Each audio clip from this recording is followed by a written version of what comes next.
নানামুখী challenge মোকাবেলা করে ২ মাস পার করল বিএনপি নেতৃত্বাধীন সরকার। ভোটের কালি মোছার আগেই খাল খনন, ফ্যামিলি কার্ড ও কৃষক কার্ড কর্মসূচি চালু সহ পর্যায়ক্রমে শুরু করেছে নির্বাচনী প্রতিশ্রুতি বাস্তবায়ন। তবে বৈশ্বিক পরিস্থিতিতে জ্বালানি সংকট মোকাবেলায় সঠিক ব্যবস্থাপনা নিয়ে কিছুটা সমালোচনার মধ্যে পড়েছে সরকার। পাশাপাশি হামে শিশু মৃত্যুর জন্য বিগত সরকারের ব্যর্থতাকে দায়ী করা হলেও পরিস্থিতি সামাল দিতে বেগ পেতে হচ্ছে। তবে বিশ্লেষকদের মতে সরকারকে মূল্যায়নের জন্য ২ মাস যথেষ্ট সময় নয়।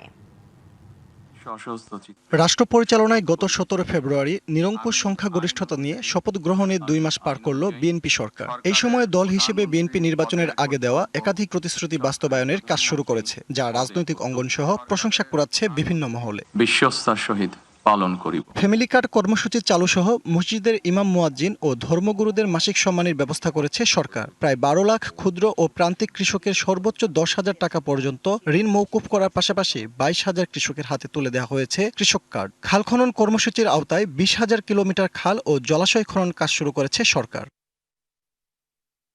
নির্বাচনের প্রতিশ্রুতি দৃশ্যমান করা সহ প্রথম ৬০ দিনের স্থিতিশীলতা আনয়নে সরকারের সদিচ্ছাকে স্বাগত জানিয়েছেন বিশ্লেষকরা। সরকারের যে রাজনৈতিক সংস্কৃতি পরিবর্তনের যে নেতৃত্ব প্রধানমন্ত্রী দিচ্ছেন তার ছোট ছোট কাজের মাধ্যমে এটি অন্যতম। এই মুহূর্তে হয়তো বা সরকার সিম্প্যাথি মানুষের পাচ্ছে, যদিও পাম্পে আমরা তেলের জন্য হাহাকার দেখছি, কিন্তু বাস্তবতাটা হচ্ছে এটি একটা চাপিয়ে দেওয়া সমস্যা। আর একটি হচ্ছে যে হাম কেন্দ্রিক একটি বিব্রতকর অবস্থায় সরকারের জন্য তৈরি হয়, যেটি আসলে এই সরকার ইনহেরিট করেছে আগের সরকারের কাছ থেকে।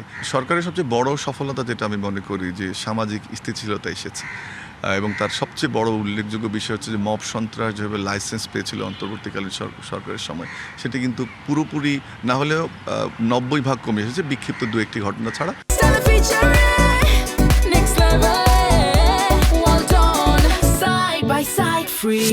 তবে বৈশ্বিক যুদ্ধ পরিস্থিতির কারণে জ্বালানি সংকট মোকাবেলায় সঠিক পদক্ষেপ গ্রহণ, দ্রব্যমূল্য নিয়ন্ত্রণে আনতে বাজার সিন্ডিকেট ভাঙতে সরকারকে কঠোর হওয়ার পরামর্শ কারো কারো। বিশ্ব অর্থনীতিতে এত বড় চাপ তৈরি না হতো, যে ইরান ইসরায়েল ইউএসের যে যুদ্ধ সেটা না হলে কিন্তু একদিন আমরা অনেক ইতিবাচক ফলাফল দেখতে পেতাম। এই যুদ্ধ শুরু হওয়ার কারণে কিন্তু সমস্ত হিসাব নিকাশ পাল্টে গেছে। এখন এই জ্বালানি সরবরাহ করতে গিয়ে কিন্তু সরকারকে হিমশিম খেতে হচ্ছে। সরকার চেষ্টা করছে, হয়তো এই ইরান যুদ্ধ থেমে গেলে, পুরোপুরি থেমে গেলে এবং পুরো গ্লোবাল সাপ্লাই চেনটা যদি নর্মাল হয়, তো তখন হয়তো আমরা আরেকটু ভালোভাবে বিচার করতে পারবো সরকারের সাফল্য। এরই মধ্যে সরকারের ২ মাস পূর্তি উপলক্ষে শনিবার সংবাদ সম্মেলন করা হয়, যেখানে ২ মাসে প্রধানমন্ত্রী তারেক রহমানের ৭টি গুরুত্বপূর্ণ পদক্ষেপের কথা তুলে ধরেন তার মুখপাত্ররা।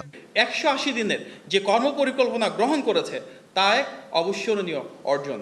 ফজলে রাব্বি সৌরভ, ডিবিসি নিউজ, ঢাকা।